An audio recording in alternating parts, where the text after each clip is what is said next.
කියලා ඉවරයක් කරන්න බැරි තරම් නිෂ්පාදන පෙළක්. කීස් නිෂ්පාදන අනිම මිලට හොඳම තත්ත්වයෙන්.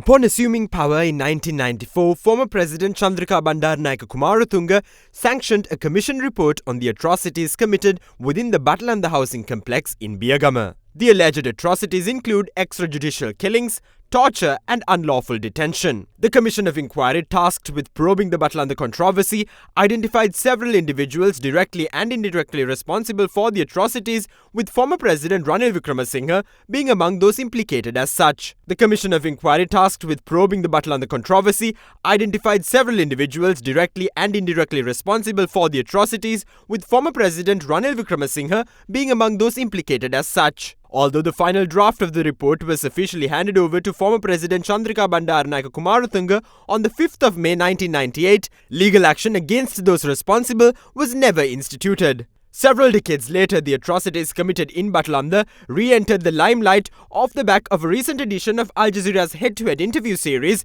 which featured Ranil Wickremesinghe. With the Batalanda Commission report being the subject of extremely heated public discourse, several pressure groups lobbied the incumbent government to table the report in Parliament. Consequently, the incumbent cabinet granted the necessary approval, prompting Leader of the House Bimal Ratnayaka to officially table the report in Parliament on the 14th of March. According to the Committee on Parliamentary Affairs, the Batalanda Commission report is expected to be tabled in Parliament on the 10th of April and later on a date in May as well.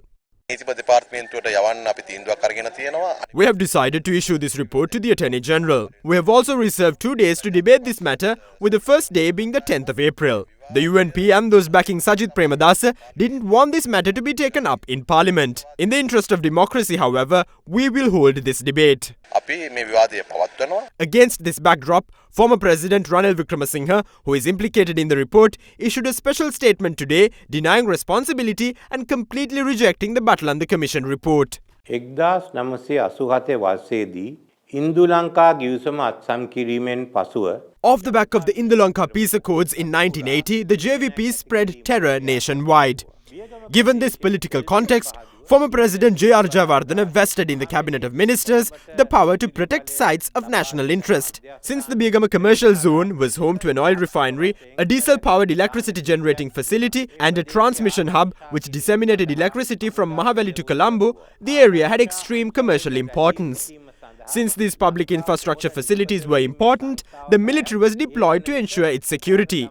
Consequently, a decision was taken to provide housing units to accommodate servicemen under a housing scheme of the State Fertilizer Manufacturing Corporation. At the time, several officials of the CEB were residing within certain housing units at the scheme in question.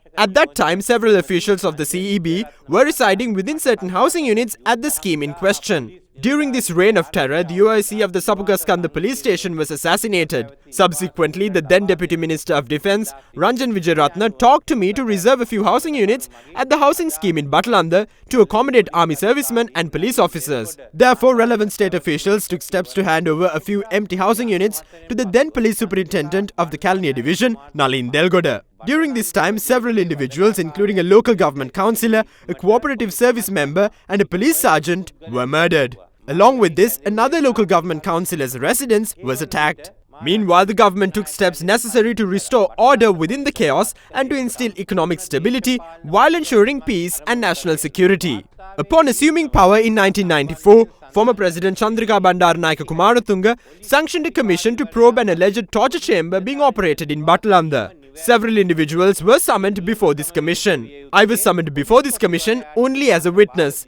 At that point in time, I served as the leader of the opposition. The Batalanda Commission was set up with the sole intention of politically defaming me. However, that attempt was not successful. The recommendations of the commission claim that it was improper for me to provide housing units to a police officer directly as a minister. The proper protocol should have been to hand over housing units to the Inspector General of the Police, who would have then handed down those residences to the relevant officers. The commission report asserts that I and Nalin Delgoda are indirectly responsible over the Batalanda the atrocities since we did not follow that proper protocol. No other fact mentioned in the Commission report relates to me. Several acts of terror committed by the JVP between 1988 and 1990 have been highlighted in the Batalanda Commission report. Even the political background of those acts are described. Severe acts of terror perpetrated by the JVP are extensively documented in paragraph 3 of the Batalanda Commission report. None of the other accusations, apart from those I mentioned here, relate to me. I completely reject this report. No one can say that the Batalanda Commission report was concealed. It was available as a parliamentary session report even in the year 2000. However, no one requested a debate over this matter. Even the JVP didn't request a debate on it. Many didn't even accept the report. Therefore, we can say that no steps were taken to debate this matter in Parliament. I must say that no political party that assumed power since then tried to score political points off this report. Furthermore, there is no parliamentary tradition here or elsewhere in the world of debating a parliamentary session report 25 years later. අවුරුදු 25කින් පසුව පාර්ලිමේන්තුවේ විවාද කිරීමේ කිසිම සම්ප්‍රදායක් මේ රටේ අනික් පාර්ලිමේන්තුවලවත් නැහැ.